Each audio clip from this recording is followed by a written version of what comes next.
যারা কম্পিটিটিভ পরীক্ষা দেবে তাদের জন্য আমি একটা অঙ্ক দেখাচ্ছি, সূচকের অঙ্ক। এই যে ব্যাংক পিও 2009 সালে পরীক্ষায় এসেছিল। এই যে অঙ্কটা দেখো, 16 × 32/9 × 27 × 81, এগুলো আমরা পাওয়ার ফর্মে প্রথমে ভেঙে নেব। এই যে 216 আছে, তার মানে দেখো 2⁴ ইন্টু 32 2⁵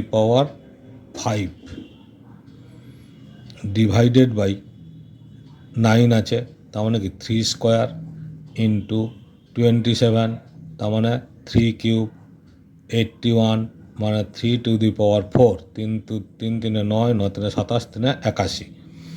ঠিক আছে, এবার দেখো এই যে গুণ আছে, বেস সমান আছে, পাওয়ার আলাদা, কিন্তু বেস সমান গুণ থাকলে পাওয়ার যোগ হয়। 5 আর 4 কত হয়? 9। তার মানে কত হলো? 2⁵9 বাই, এখানেও দেখো 3⁵, 3 2 5, বেস তিনটেই সমান আছে, 3 2 5 4 9, 3⁵9, তাহলে কত হলো?